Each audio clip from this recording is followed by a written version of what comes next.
Como eu informei no início do Atalaia Mais de hoje, nós temos o prazer de receber aqui no estúdio o doutor Anderson Macedo. Ele vai trazer para a gente, olha, um panorama sobre o andamento das sessões, as estratégias de defesa e os votos dos ministros do STF. Além disso, ele vai também nos ajudar a entender os possíveis cenários para a dosimetria da pena. Como é que pode ser calculada essa pena? Lógico que quase tudo pode acontecer nesse cenário. Você já vê ele aí na sua tela. Bacana demais ter a presença aqui do doutor Anderson. Doutor, seja muito bem-vindo. Bem-vindo ao Atalaia Mais. Obrigado pela sua presença. Boa tarde. Boa tarde, mano. Eu que agradeço, na verdade, agradecer pelo convite, né, a todos os... Dar um abraço a todos os telespectadores do Rede Sistema de Atalaia de Comunicação, ao Foca, né, e a você que está aqui me recebendo com e dizer da satisfação que é estar aqui participando com você nesse momento. A satisfação é toda nossa, doutor. Eu quero conversar contigo, mas antes eu quero te convidar para que a gente acompanhe agora. Nesse momento, nós vamos acompanhar como foi a retomada do julgamento do ex-presidente Jair Bolsonaro. Ele e mais 7 réus estão sendo acusados de planejar um golpe de Estado. Nossa equipe lá em Brasília acompanhou tudo de perto e você confere agora na reportagem de Daniela Brito.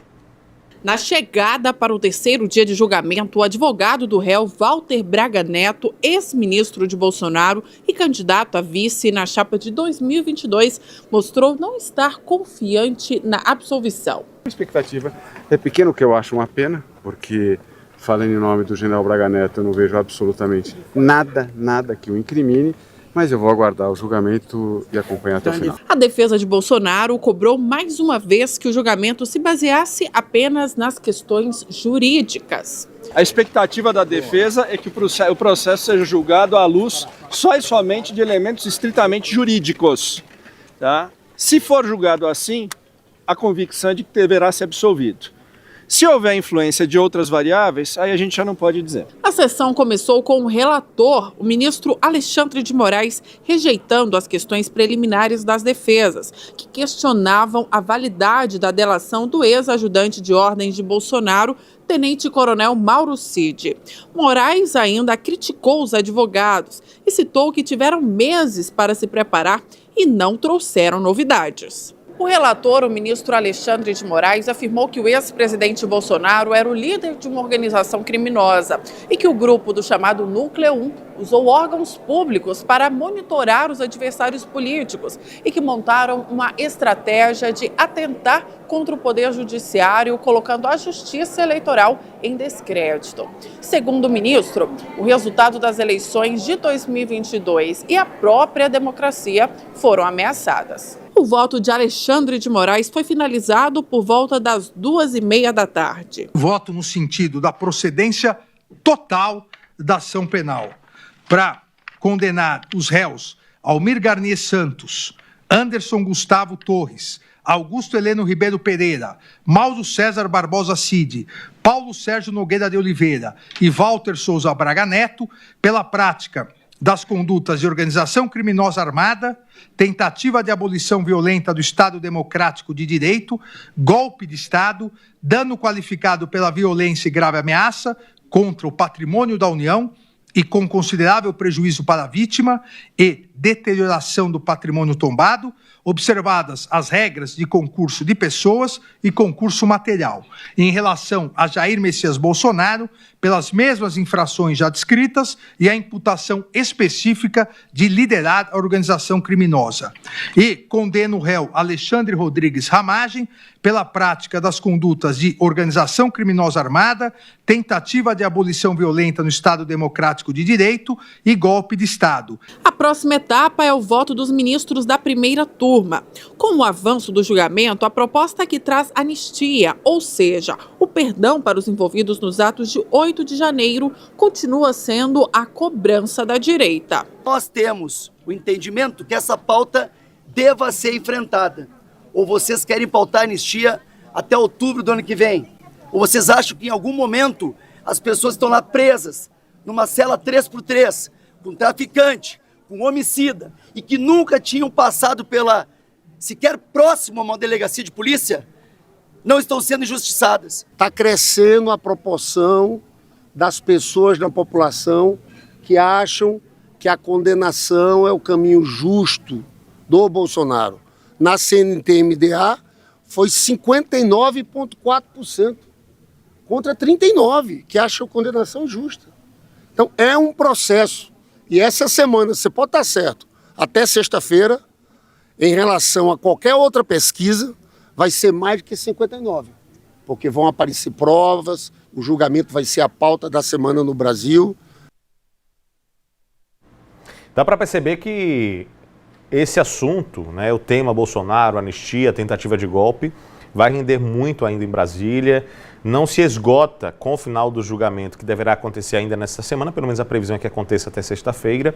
Não se esgota com o final do julgamento. Ainda tem pauta de anistia, uma série de outras situações. Inclusive, a direita, né, como muito bem disse a nossa repórter, tem a postura de pressionar a pauta da anistia, porque já dá como certa a condenação de Bolsonaro.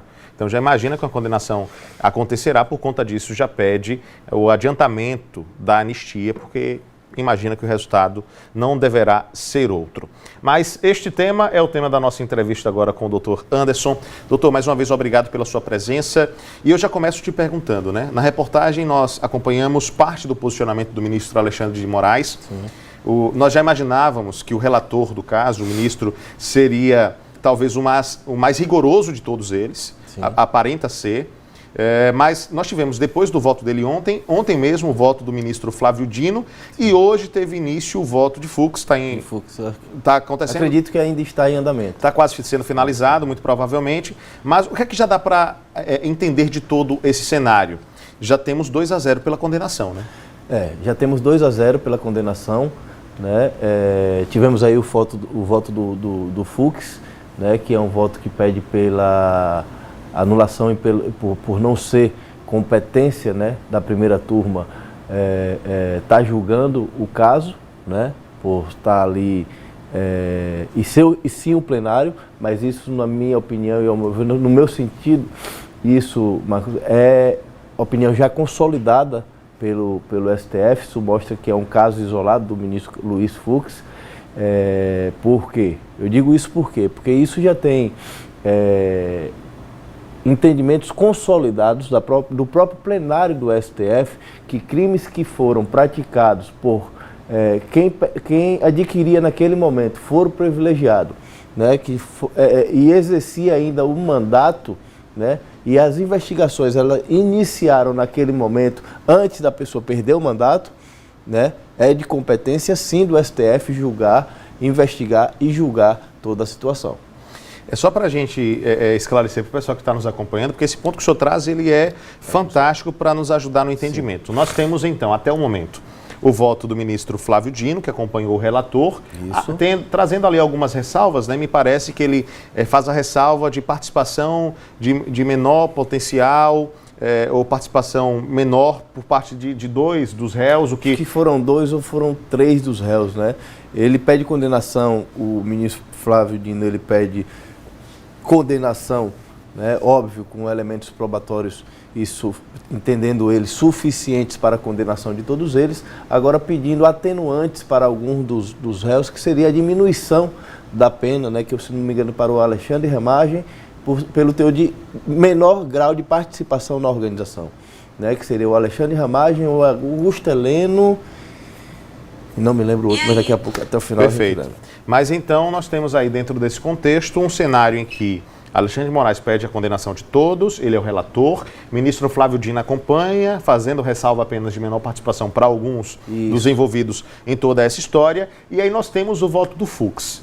O voto do Fux ele é bastante emblemático porque o senhor traz essa questão. O Fux, primeiro, é o seguinte, ele já declarou voto contrário, está em curso o voto dele, o voto é muito longo, Alexandre de Moraes passou 5 horas votando, daqui a pouco nós saberemos quanto tempo levará o voto do Fux. Mas o fato é que no voto dele, ele está analisando passo a passo, por exemplo, a organização criminosa, ele já disse que não aconteceu. E aí já é um voto dissidente dos demais, dos outros 2 anteriores, porque para ele não teve organização criminosa. Além disso, ele fala sobre essa questão de competência. O que o doutor está dizendo aqui é o seguinte, o ministro Fux, ele disse que, e ele reconhece isso, é entendimento do STF já que se o crime foi praticado quando o cidadão era presidente, ele deve ser julgado como presidente, ou seja, como se ainda estivesse, em aspas, no cargo de quando o crime teria sido praticado.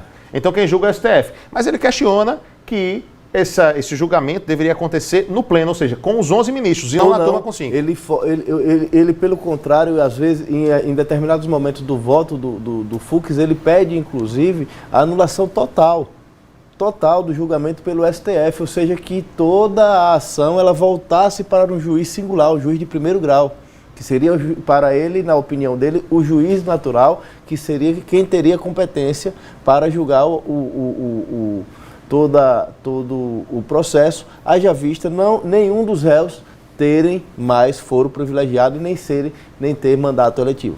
Mas aí, como o senhor traz a informação, já há um entendimento do STF, do pleno do STF, de que este caso segue o que os ministros, em sua maioria, entendem como o rito normal, o ideal de competência. Maioria absoluta dos ministros do STF, em votação, inclusive em plenário, de que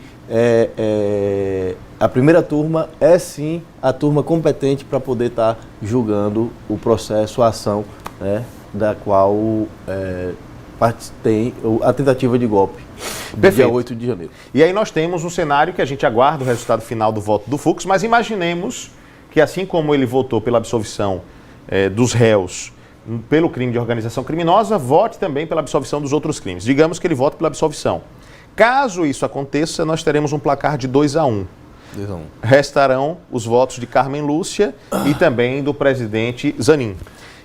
Basta que um deles vote favorável à condenação para que nós tenhamos um resultado de condenação, ou seja, mais um voto já teremos a condenação, contando que Fux, por exemplo, vote contrário. Né? Isso, contando que o Fux vote ao contrário, o que eu acredito que não, ele pede pela anulação, né, por achar incompetente a primeira turma do STF estar analisando aquela situação. Só uma pergunta, doutor. Então quer dizer que se ele analisa a preliminar de incompetência, ele não vai analisar o mérito? Ele vai analisar o mérito. Sim. Tanto é que já analisou a situação, para ele não existe, ele não vê, né, dentro do processo o porquê condenar por organização criminosa. Bom, sim. É um voto dele, a situação, O entendimento dele. Entendimento do ministro Luiz Fux, né? O que tem toda a razão e tem toda a liberdade para pensar nesse sentido. Mas, então, dentro dos outros crimes também, ele pode pedir pela absolvição e por achar que não foi cometido. Mas eu acredito que ele pedir pela anulação e pela incompetência e não votar no mérito com relação pedindo a condenação dentro dos outros crimes, né? A tentativa de abolição ao Estado Democrático de Direito, ao crime de dano, dentre os outros, eu acredito que seria um pouco meio que, né, tirar fora da curva nesse sentido falando, até porque ele já tem votos, ele já tem situações anteriores que ele vota concordando.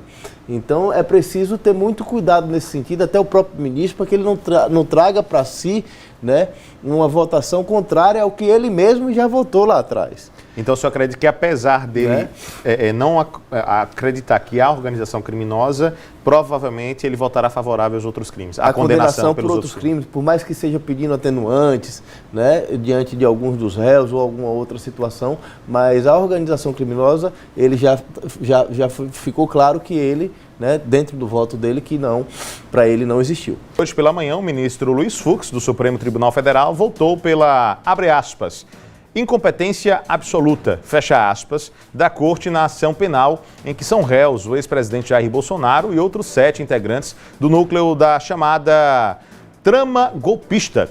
Ele recorreu ao entendimento de que os réus são pessoas sem prerrogativa de foro privilegiado, ou seja, elas não têm o direito de serem julgadas por uma instância superior. Confira a declaração dada pelo ministro do STF.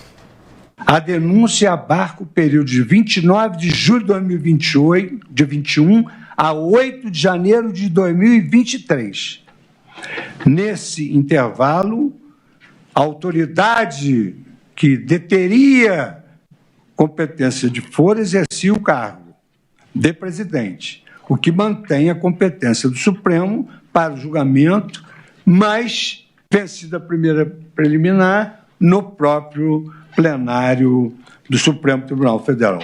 Destaco, não obstante as alterações regimentais, o artigo 5º do Regimento Interno sempre manteve a competência do plenário para o processo de julgamento do presidente da República em crimes comuns. Há uma razão fundamental para isso. O plenário do Supremo Tribunal, instância de deliberação mais importante da mais alta corte do Poder Judiciário brasileiro, bem como missão de julgar os ocupantes de cargos mais elevados e de maior relevância do país, influi na competência do plenário do Supremo Tribunal Federal. Ao rebaixar a competência originária do plenário para uma das duas turmas, estaríamos silenciando as vozes de ministros que poderiam exteriorizar sua forma de pensar sobre os fatos a serem julgados nesta ação penal. E há um dado curioso. A Constituição Federal, em razão do número diminuto, somos 11 ministros, ela não se refere a turmas, ela se refere ao plenário. E seria realmente ideal que tudo fosse julgado pelo plenário do Supremo Tribunal Federal, com a racionalidade funcional que hoje nós temos por força dos nossos instrumentos digitais e de tecnologia e de inteligência artificial. Assim, partindo da premissa de compete ao plenário o julgamento das ações penais contra alguém que está sendo julgado como presidente da República, e aqui, admitindo-se, isso é importantíssimo, o primeiro caso que foi julgado foi no plenário. O plenário do Supremo Tribunal Federal julgou o primeiro caso de uma pessoa, de um cidadão carente no plenário do Supremo Tribunal Federal. Um homem sem qualquer prerrogativa de foro. E isso induz a que, sendo a tese a mesma, gravitando sobre os mesmos fatos, que deve-se respeitar a denominada perpetuatio jurisdictionis pela conexão, ou seja, se ali começou, no plenário, ali deveria ter sido julgado todo o processo. Muito bem, como já observado, né, na primeira parte do nosso programa, de fato, o ministro Luiz Fux questionando a competência da primeira turma do STF para o julgamento de toda essa história, mas muito bem disse o doutor Anderson Macedo, já há entendimentos do STF que apontam não só para a competência do STF no aspecto de que esse julgamento, por ter se dado em circunstâncias em que à época Bolsonaro era presidente, deve acontecer no STF, e mais do que isso, o próprio pleno do STF entende que o julgamento tem que acontecer naturalmente na primeira turma. Agora, eu fiz uma pergunta, doutor Anderson, antes de irmos ao intervalo. Certo. Eu queria que o senhor respondesse. Em que circunstâncias são possíveis e quais recursos são possíveis, a depender da decisão que tenhamos?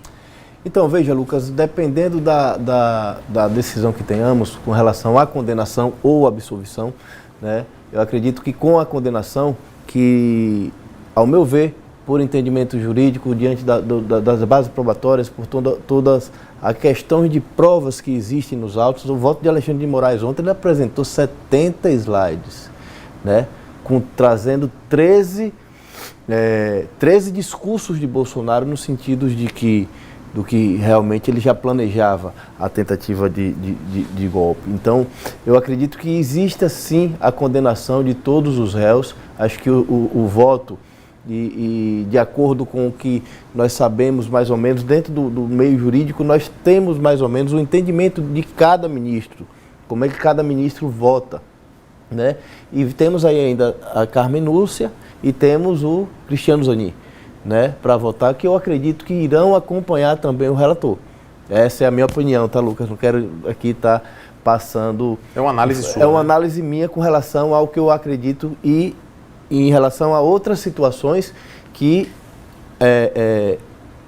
trazem votos parecidos, né? A tese de entendimento do Cristiano Zanin como da Carmen Lúcia. Então, eu acredito que eles vão sim acompanhar o voto do Flávio Dino e do relator, do Alexandre de Moraes. Acredito também que o Luiz Fux ele fique aí com uma tese isolada, né, nesse sentido, mas respondendo a sua situação, a sua pergunta, O que cabe aí, né, se tivermos 2 votos divergentes, por mais que haja condenação, 3, né, vamos dizer que tenha 3 votos a 2, houve a condenação. Mas aí caberia os embargos infringentes, que aí realmente poderia estar levando esses recursos e o julgamento para o plenário, né, do STF. 3-2, então, cabe 3 a embargos 2 infringentes. cabe os embargos 3-1. 3-1 Não, desculpa, 4-1. 4-1 não cabe. Não Não cabe cabe. os infringentes, e teria recursos que seriam embargos declaratórios, que a própria primeira turma era quem iria julgar.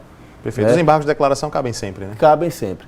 Mas Perfeito. os infringentes só se acontecer a questão de tiverem 2 votos divergentes para absolvição. Ou seja, 3 para condenação, 2 para absolvição. Aí caberia sim os embargos infringentes, o que levaria esse julgamento para o plenário da Suprema Corte, do Supremo Tribunal Federal. Perfeito. Eu quero muito agradecer sua presença e participação. Já estamos no finalzinho do nosso programa, mas eu acredito que foi uma participação bastante esclarecedora. Muito obrigado. Eu que agradeço, Lucas. Estou à disposição. Quero agradecer aqui a você, a Foca e a todos os telespectadores do Sistema Atalaia de Comunicação. Um grande abraço a todos. O nosso programa ele vai ficando por aqui. Eu agradeço mais uma vez ao Anderson, trazendo esclarecimentos bastante importantes. Amanhã a gente vai voltar ao vivo a partir de 2h50 da tarde, através da TV e também do nosso canal no YouTube da TV Atalaia, para trazer mais informações a respeito desse julgamento. Eu aqui no estúdio, Luiz Carlos Foca, diretamente de Brasília, nos atualizando de tudo que está acontecendo por lá. O nosso encontro, repito, volta a acontecer amanhã. A você um grande abraço e uma excelente tarde. Obrigado.